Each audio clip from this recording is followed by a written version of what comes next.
Okay, about writing lyrics. As the title of this show suggests, at first glance, all of the possibilities may be too daunting to contemplate. So, as we move through this tutorial, hopefully we will come up with a simplified approach. This is Show 5, Lyric Soup. I hope you can use this one tool we're going to talk about. I've tried to select one of the tools that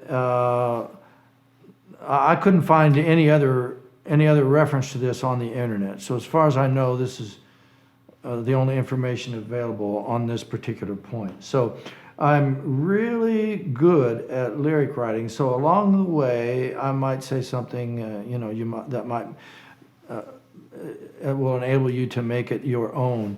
And oh yeah, by the way, another person you can learn a few things from is Al Stone. I'm Al Stone, and you're experiencing the King Media Network.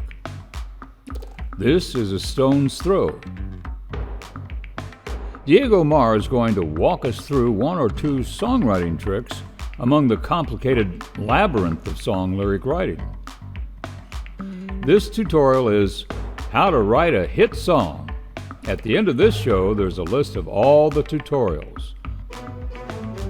This is show number 5, Lyric Soup. What were you saying about writing lyrics? I was saying that the trick is to get the words to jive with the music, so that the listener hears the song as one sound. Yes, and I have an interesting observation about that. Okay. Would you like to hear it? No. It seems that humans process music in a different area of the brain than they do the words. So how does this help us to write a song? Well, let me explain. Do you remember when you were 14 and you had your favorite songs? Yeah. You can even tell me who you were in love with that summer, right? Well, you could sing these songs to me right now if I asked you to, right?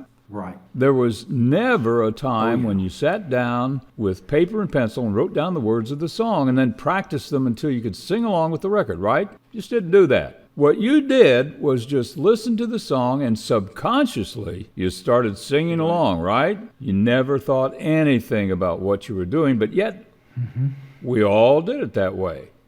We were not separating the accompaniment from the vocalist, right? We were just hearing the song as a whole. We were consumers. Right. It's part of the definition of euphony. And you, Diego, are going to explain euphony to all of us sometime down the line. So can we see that what we were talking about is a quality that every hit song has?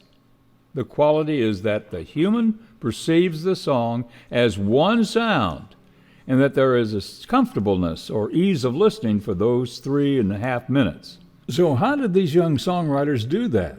How are you going to do that, Diego? Could you nail that down for us? Well, for sure. None of those songwriters thought anything about how the human brain worked. But they did discover that certain words were interruptive in nature. They learned to avoid those awkward words. They learned the common word phrases for their geography and culture. We're going to get into that in more depth later on. Maybe we should make this a segment, though. Okay, Al, okay, this is segment 2, okay. Read the segment.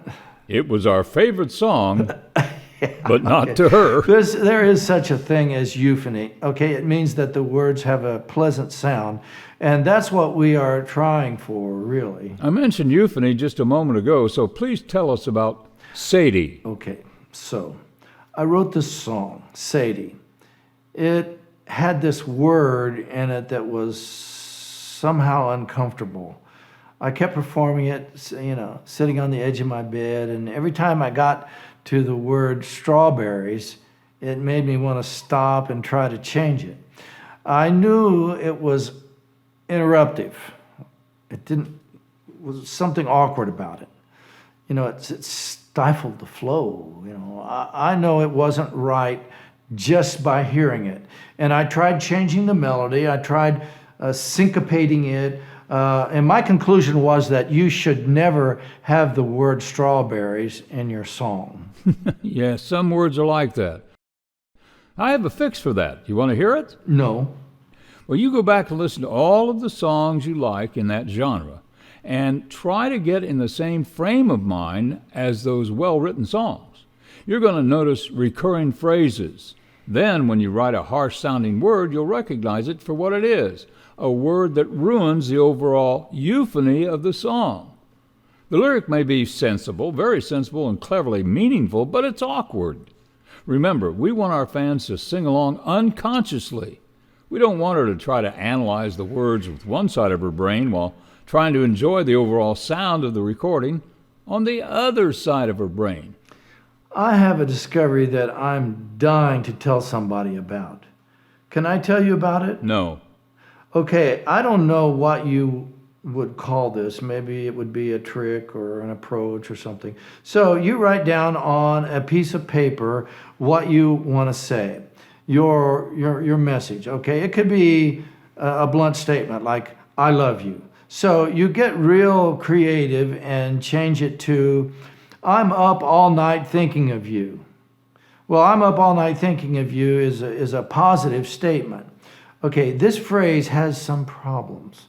For one thing, it's too long. You don't need that many syllables. Maybe what you're trying to fit this into, that's way too many syllables. Okay, another problem to me is that "I'm up" doesn't sound too soothing. And to me, it's not very romantic. But you write it down, okay? So you start your performance on stage. You're in front of 1,000 people. You begin. Now remember, you have written the phrase, "I'm up all night thinking of you." But wait, stop!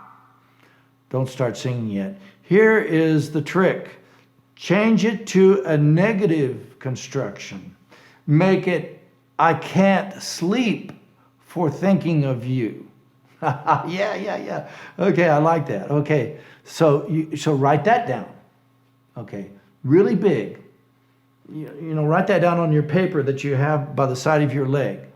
Okay, now start the performance, and when you get to that part where you need this line, you look at the paper and you sing it. Okay, here we go. You begin. Oh, okay, this is really going to be good, okay? You're all bloated from eating too many cheeseburgers. You're all coffeeed up to your eyeballs, and you're deep in the zone. Okay, you feel good. What could go wrong? This is going to be a cool moment. But do you know what you sing? Can't sleep. Can't sleep. That's what you sing. Okay. What just happened? Explain. Okay. What happened? You wrote down the idea of what you wanted to say. You then changed it to a negative construction. You got a poetic version of it when you did that. And then during your performance, in the zone, in the moment, you sang what it should be. Perfect. Can't sleep. Yeah. I don't know what you call that. I'd like to reiterate something you said. May I address this point, please? No. You had the chicken scratches at the ready, right? That's how you do it. You write the words first. Then, when you have those words and hear the melody come down out of heaven, and those are the words you sing to it. I have another suggestion. Can I explain this one? No. Write your potential lyrics as chicken scratches. Don't type them. The reason for this is that you don't want to break the spell. Oh. Also, the reason for this is that when you write the line, it will be on an imaginary line, on your piece of paper, so that when you sing it, you are following the word phrases the same as they would be like if you were reading sheet music Oh, and a printout. yeah. So now you don't have to do this. This is the way I do this, but you could do the same thing if you're real good at typing. You can type it, but I can't type that fast. Okay, so remember that you're doing this at a heightened level of creativity. You are not going to, want to be changing your ink cartridge. So another thing that you're not going to do is to correct your spelling. You're not going to do anything that's going to break the spell. Okay, now when you tweak your phrase, for example, you change a with to an of, or the phrase I feel like I'm lost. You might want to change that to I feel like I'm in a dream, or so. I'm just making this up as I go. Anyway, all of these changes are on the same line, So you draw a line through the word and write the new word over that. The way I learned this was that I noticed that Mike Wolf would show up with a bunch of pencils, okay? And he would have several new pencils, all freshly sharpened and strategically placed for quick retrieval. Okay?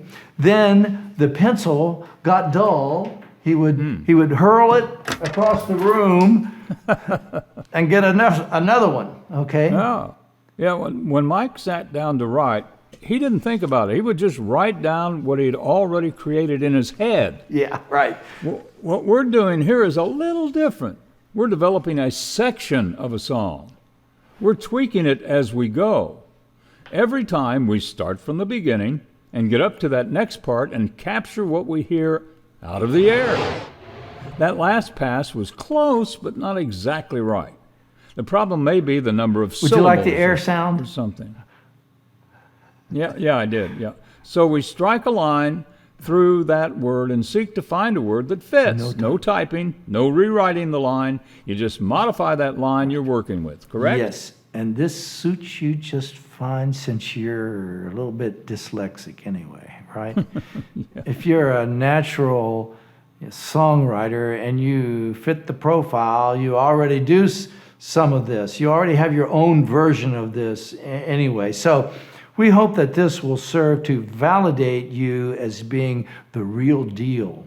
There are many more things we could talk about regarding how to write lyrics, but this was a big deal for me.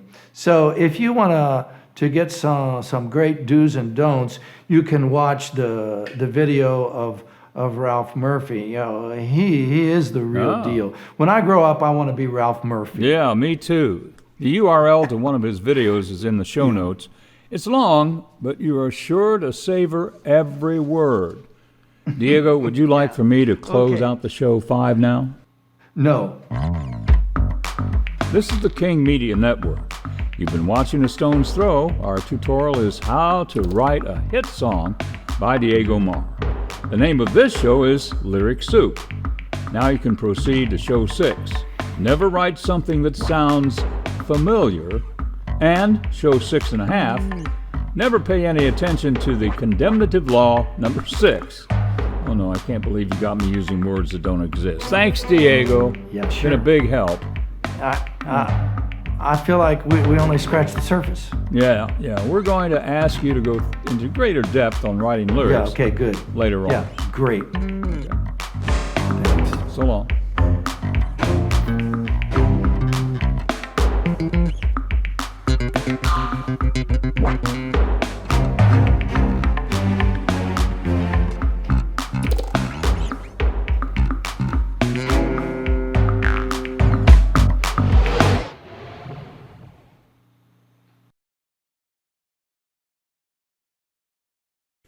Slick as a fish.